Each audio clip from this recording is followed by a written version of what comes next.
Ouais, là, deux noms avec le même fichier avec le même nom. Il faut qu'on vérifie. Alors, vous pouvez toquer, s'il vous plaît? Knock the door, please. Knock the door, please. Je pense pouvoir toquer autrement. Ok. Oui. On peut faire comme ça, elle a changé la voix. C'est pour ça qu'il faut entendre. Il faut d'abord entendre pour Je savoir. pense devoir toquer autrement. En appuyant sur ce que tu as dit tout à l'heure à Hermine. Oui. Est-ce qu'on ne pourrait pas apprendre avec les enfants, apprendre toutes ces expressions avec les enfants? Je pense que c'est une très bonne idée. D'apprendre avec les enfants en leur racontant les histoires. Il y a plusieurs choses que je notais là-dessus. C'est que l'enfant va apprendre rapidement parce que c'est une histoire racontée. Et également, tu vas établir par là une communication avec l'enfant. Parce que vous savez, c'est souvent très difficile de trouver les sujets de communication avec les enfants si on ne va pas rentrer dans leur monde, c'est-à-dire dans leur jeu. Et régulièrement, ce n'est pas ça que nous voulons faire. Nous voulons être sérieux avec les enfants. Nous voulons apprendre quelque chose de sérieux. On ne sait pas comment faire cette transition. Donc du coup, dans cette histoire racontée, l'enfant se sent bien, l'enfant se sent à l'aise, l'enfant apprend rapidement et ensuite tu as établi une communication avec lui. Et dans cette communication avec l'enfant, tu peux introduire beaucoup d'autres choses. Donc j'ai trouvé l'idée fantastique. Peu importe la quantité de livres qu'il a à lire, peu importe la quantité de cahiers, de toute façon, qu'il ait à lire ou pas, il faut que tu aies un instant, comme un instant de toquer pour entrer là, avec l'enfant qui est l'instant de la connexion avec l'enfant. C'est très bien, coach Bertin Chinda. Est-ce que j'ai montré patte blanche là? Vous avez prouvé. Vous avez montré patte blanche. Vous êtes exigible, hein? Vous êtes éligible aux critères. Ça va. C'est l'instant coaching qui commence donc maintenant. Bonjour coach. Bonjour Christian. Ça va, vous allez bien? Très bien. Bonjour Joël. Bonjour coach. Vous nous avez manqué. C'est moi qui vous accueille. Ouais, quand même. C'est lui qui nous accueille, tu sais ce que ça veut dire, hein? Quand même. On t'accueille, c'est avec calebasse d'eau, hein? Quand même. Mais je ne suis pas en train de voir. Comment on a passé l'époque de l'eau? Je savais pas. Vous savez, l'homme, on a dit quelque part dans un livre de sagesse que l'être humain, l'homme ne vivra pas seulement que du pain, il va aussi vivre de la parole. Donc, et ça, en pleine nutrition, je pense que vous allez avaler. En pleine nutrition. Merci beaucoup, FX. On va être concentré, s'il te plaît, FX. Merci beaucoup. Là, on va poursuivre. Hein, Christian, tout à l'heure, on disait d'entame qu'avec le coach Bertin Chinda, on va parler sur les affaires. La réussite en affaires. Alors, tu énonces, oui, s'il te plaît. La réussite en affaires, c'est le sujet avec le coach Bertin Chinda ce matin. Donc, coach, c'est dans la continuité de ce thème. Sur la réussite en affaires, vous parliez déjà de combattre les facteurs de pauvreté. Oui. Alors, rappelez-nous un peu ce que vous entendez par facteur de pauvreté. Oui, les facteurs de pauvreté, ce sont ces facteurs-là qui nous maintiennent avec force à l'endroit où nous sommes, nous faisant croire que nous n'avons rien à faire comme effort et que si nous sommes là où nous sommes, c'est à cause d'autres personnes et c'est à cause d'autres choses, mis à part nous-mêmes. Donc ça n'engage pas notre responsabilité. C'est ça, les facteurs de pauvreté qui maintiennent l'être humain à un endroit précis. Et dans ces facteurs de pauvreté, c'est pas seulement la pauvreté financière, la pauvreté psychologique, la pauvreté sociale, la pauvreté intellectuelle, toutes sortes de pauvretés dont nous sommes tentés parfois par ces facteurs de pauvreté de rester à l'endroit où nous sommes. Et finalement, nous allons dire que la vie, elle n'est pas faite pour nous, Dieu ne nous aime pas, on subit seulement la vie comme telle qu'elle est. Donc, si nous réussissons à combattre ces facteurs de pauvreté, on réussira pour celui qui voudra réussir financièrement, d'aller aisément, pour celui qui voudra réussir socialement, psychologiquement, spirituellement, intellectuellement, il réussira à grimper. Mais du coup, puisqu'on a rappelé ces différents facteurs, comme le coach vient de le faire, ça sous-entend qu'il y aura beaucoup de combats à mener. Oui, effectivement, il y aura beaucoup de combats à mener. Pendant que je suis en train de parler de ces combats, de ce combat des facteurs de pauvreté, je pense à une histoire qu'on m'a racontée ce matin pour celui qui pensait subir simplement la vie. Donc, il y a un facteur de pauvreté qui peut être, donc j'ai introduit l'inertie. Donc voilà, il me parlait de ce facteur de pauvreté. C'est un petit Nigérien, un petit bébé qui est né, et il s'est retrouvé au Nigeria dans une famille pauvre. Et puis il demandait à l'ange qu'est-ce que je t'ai fait? Est-ce que pour venir naître non seulement en Afrique, mais au Nigeria et ensuite dans une famille pauvre? Est-ce qu'on t'a dit que quand on a vendu Jésus, je t'ai demandé de me donner une partie d'argent là-dessus? Donc en fait, c'est juste une histoire pour dire que les gens pensent qu'ils subissent la vie. Je voudrais dire que quel qu'en soit l'endroit où tu es, il y en a qui naissent en bas de la colline, il y en a qui naissent au milieu de la colline, il y en a qui naissent au sommet de la colline. Comme il y en a qui naissent en cuillère, il y en a qui naissent avec une fourchette, il y en a qui naissent avec une cuillère, il y en a qui naissent avec une cuillère en or. Mais peu importe l'endroit où tu te trouves, si tu ne sors pas des facteurs de pauvreté, parce qu'on peut également naître avec une cuillère en or dans la bouche ou bien dans la paume de main, si tu ne sors pas des facteurs de pauvreté, tu te retrouveras en bas. Et peu importe là où tu es, si tu étais en bas et que tu veux sortir des facteurs de pauvreté, tu combats ces facteurs de pauvreté, tu te retrouveras également au sommet. Donc peu importe l'endroit. Ça c'est l'inertie. C'était juste pour introduire. C'était juste pour introduire l'inertie. L'inertie, c'est l'un des facteurs de pauvreté. C'est celui-là qui a la cuillère en or, mais qui se contente de l'avoir. Peut-être. Oui, c'est l'inertie. L'inertie, oui, c'est effectivement quelqu'un qui n'a bon, on va sortir de l'inertie, mais l'inertie, c'est celui qui se retrouve dans sa condition, se content de cette condition, ne veut absolument rien faire pour sortir de cette condition-là. Vous avez l'exemple des enfants à la maison, ils se disent, moi je comprends pas les maths, je comprends pas le français. Je cherche pas à comprendre, ou bien j'ai déjà essayé, je n'ai pas pu. Vous avez l'exemple, évoluons, vous avez l'exemple de ceux qui sont en enseignement, en fait, qui sont sortis de l'enseignement supérieur avec un master 1, master 2, avec même un PhD. Moi, je n'ai pas trouvé du travail. J'ai fait ce que j'avais à faire, je n'ai pas trouvé du travail et je reste à la maison. Vous avez ceux-là qui ont initié une activité, un business, et arrivé à un niveau, ils ont été cambriolés ou ils ont été frappés par les impôts. Ils disent, j'ai essayé et puis ça ne va pas. Je reste sur place. Vous avez ceux qui ont essayé dans des ménages. Vous avez plein de filles ou bien plein de garçons aujourd'hui qui vous disent que j'ai essayé dans un ménage, on m'a trompé, j'ai été déçu par l'amour. Je ne veux plus aimer et je reste. Ça c'est l'inertie. Vous avez ceux qui sont, donc il y a plein qui ont essayé, ils se sont vus tromper spirituellement ou bien religieusement par un pasteur véreux, ceci, et puis ils te disent je ne veux plus croire en Dieu. Donc c'est ça l'inertie. Et si tu restes dans cette inertie, tu es conscient que tu ne vas jamais progresser. Donc ça c'est le premier facteur de pauvreté qu'il faut combattre. Il y a l'ignorance. Avant d'arriver à l'ignorance, coach, si je vais questionner la question de l'inertie pour me rassurer qu'avec les téléspectateurs on est bien compris. En d'autres termes, c'est qu'on est soit né on est soit arrivé dans le monde, dans une situation donnée, et qu'on ne fait pas les efforts de pouvoir améliorer sa condition au moment de sa venue, ou alors que on est arrivé, on a vécu, on a fait les efforts qu'on pouvait fournir, mais on se retrouve dans une situation où on ne veut plus faire les efforts. Voilà, on est fatigué. Voilà. On est fatigué, on est lassé, on ne veut plus faire des efforts. Je n'améliore plus rien. Vous avez effectivement. Il y a des grands frères, bon, aujourd'hui nous sommes des grands frères, il y a nos grands frères qui essaient de nous décourager quand tu veux essayer quelque chose. Bon, tu veux faire comment? Je dis à essayer 100 000 fois. Je n'ai pas pu. J'ai essayé, ça va rien donner, je t'assure. Descends sur terre, mon ami. Vous avez déjà entendu ce type de discours qui font en sorte, descendre sur terre, ça veut dire rester dans l'inertie.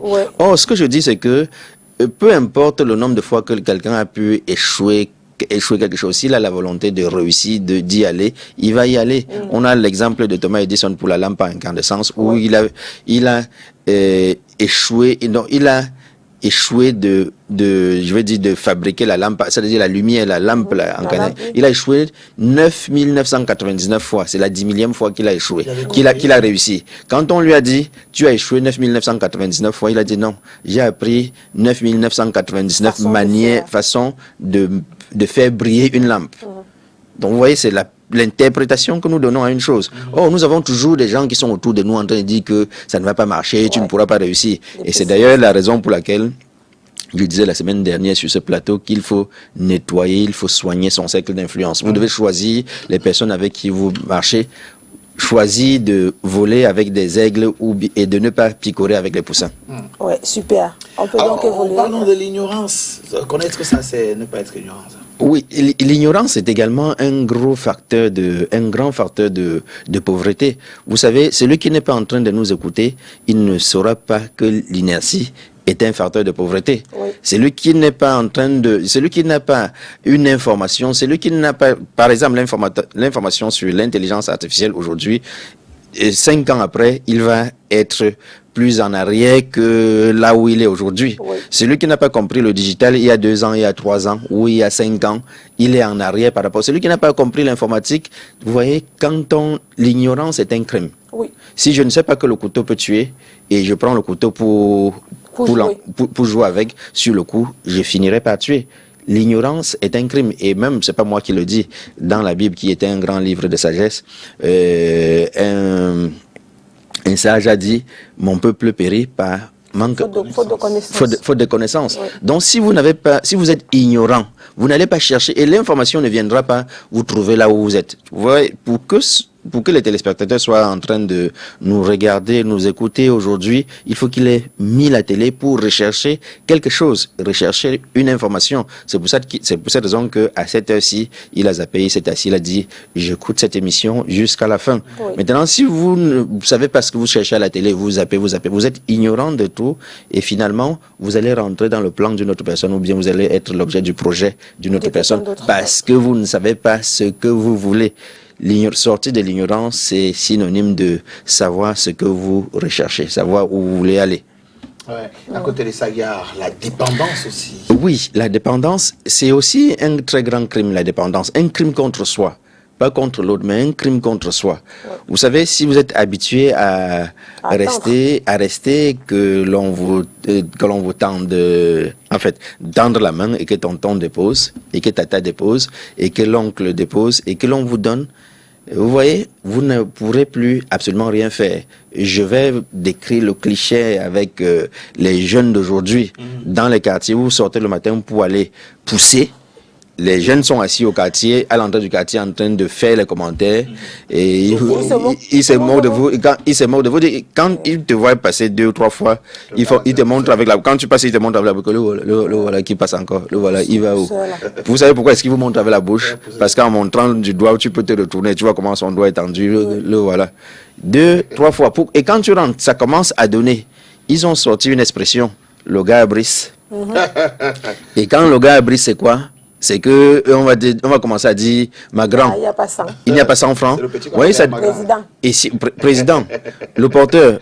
Et quand on dit président, le porteur, et tu donnes, cette personne ne sait pas qu'elle est en train de se tuer. Je suis en train de prendre seulement le cliché des enfants qui sont au quartier, qui ne font rien. Ils savent que le tonton là, il me lance toujours. Dès que j'ai besoin de quelque chose, il va me donner 1000 francs. Dès que je vais dire ma grand. Et comme les gens aiment ces signes de reconnaissance, qui n'en trouvent pas régulièrement, quand on dit président, le porteur, le grand, il se sent aisé, il donne, mais il est en train de tuer ce petit. Moi, je dis, parlant il contribue à tuer ce petit ou bien il contribue, okay. Il contribue, mais il tue le petit.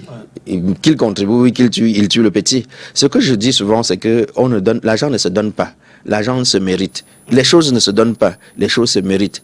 Et même bien même chez moi, mes enfants, un jour, mon fils, il me dit que, mais papa, je comprends pas. Je te demande telle chose, il faudrait que tu m'achètes la PlayStation, il faudrait que tu m'achètes. Je dis que non. Ce que tu mérites, j'ai le devoir à ton endroit, c'est de te donner un toit, c'est de te donner à manger, c'est de t'éduquer, c'est de t'acheter les choses nécessaires. Maintenant, si tu veux quelque chose en plus, ce n'est plus... Il faut mériter. Donc, il faut mériter. Il faut sortir de cette dépendance. Ne reste pas, tu attends que je vienne te donner, ou bien que tu demandes et que je te donne. Pour prendre quelque chose, dis-moi que, ok, tu vois, je t'apporte souvent 15 de moyenne, et j'ai fait l'effort d'apporter 17. Comme ça, tu auras acheté avec ce surplus-là. Donc ça, tu as mérité. Tu es sorti de la dépendance, tu as travaillé pour mériter ce que tu es en train de demander. Excellent.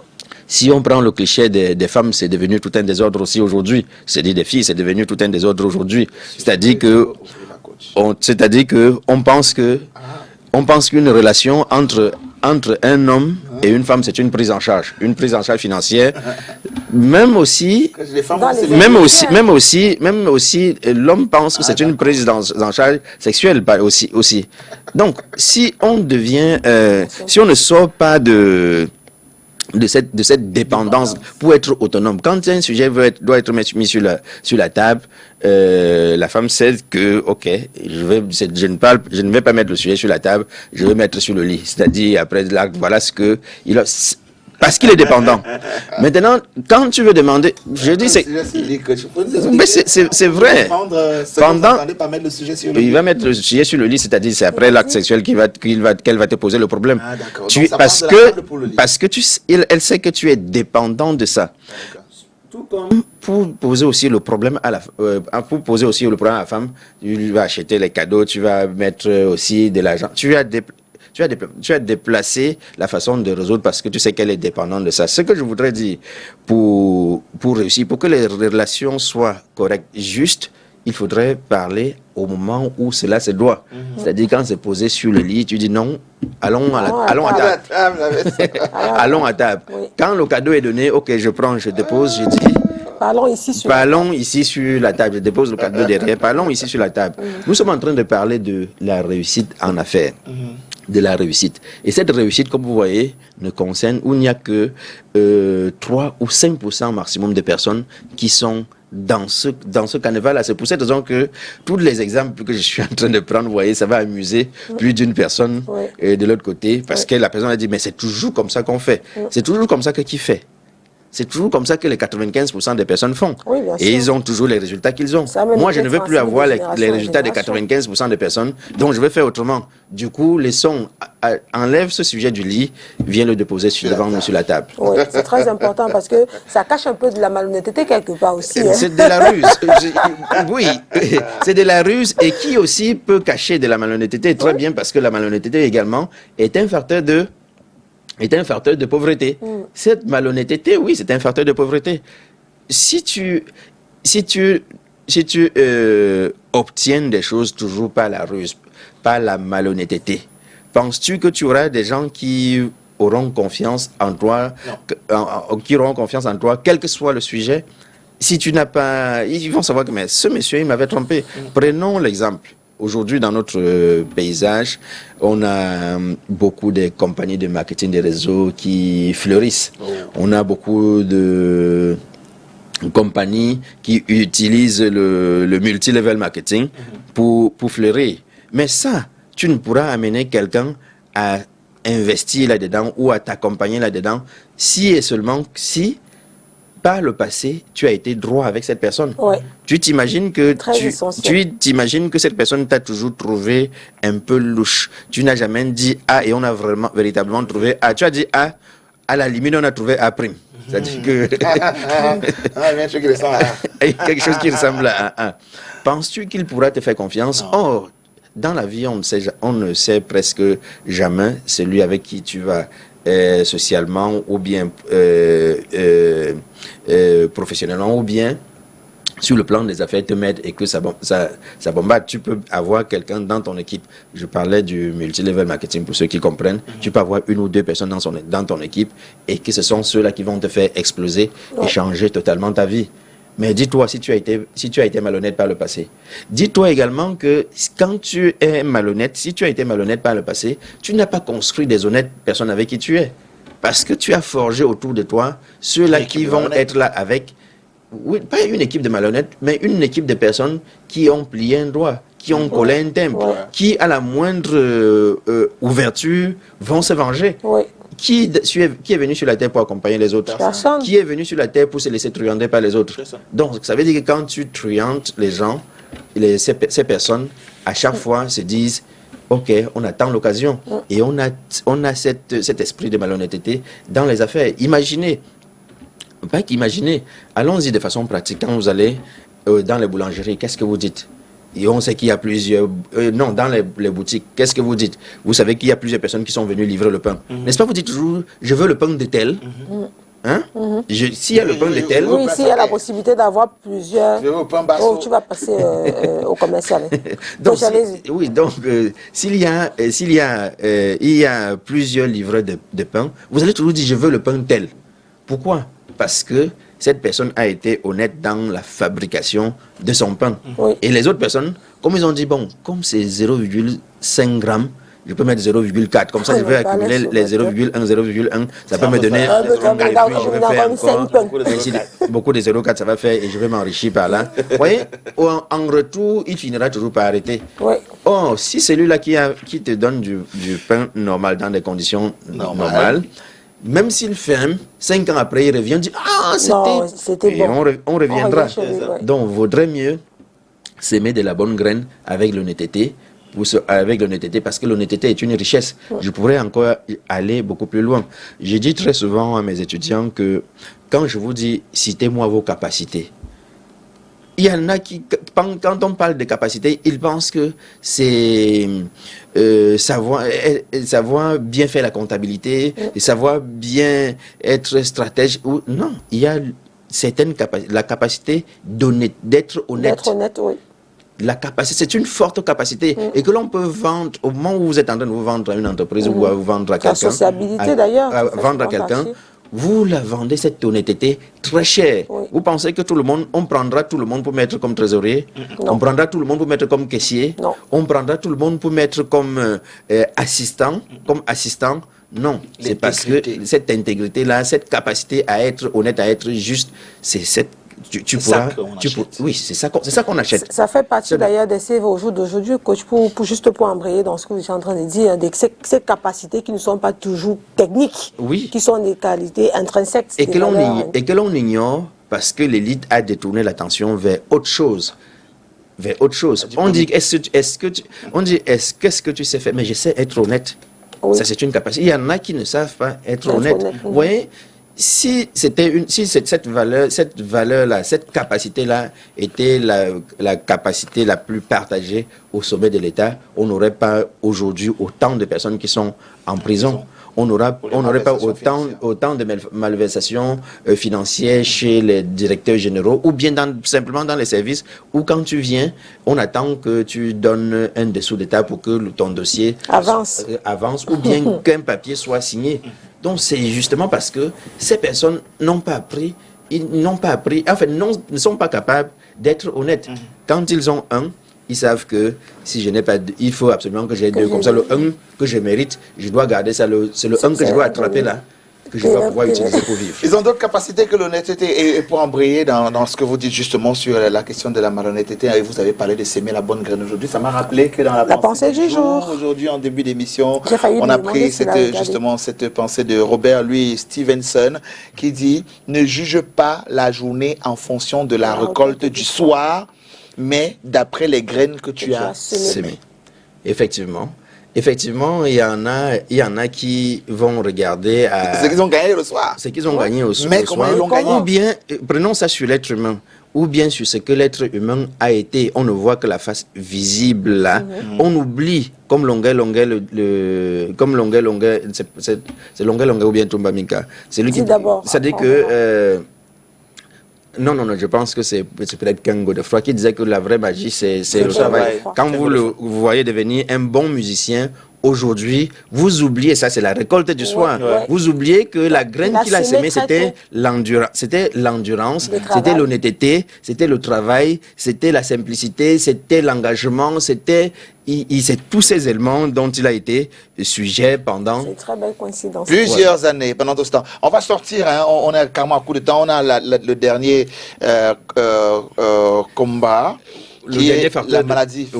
le dernier facteur que l'on devra combattre pour la richesse, pour la richesse. Et on pourra revenir la prochaine fois pour comprendre comment est-ce que l'on fait ça, comment sortir de tous ces éléments, sortir de l'inertie, sortir de la malhonnêteté, sortir de l'ignorance, sortir de la dépendance, et ainsi de suite. Il y a la maladie qui est le dernier facteur. C'est vrai qu'on pourrait ajouter sur la liste, mais il y a la maladie qui est un facteur de pauvreté. Si vous ne prenez pas en compte votre santé, quel qu'en soit l'argent que vous avez, quel qu'en soit le temps que vous avez, vous ne pourrez pas vous occuper de vos affaires. Vous ne pourrez pas vous occuper de vos affaires.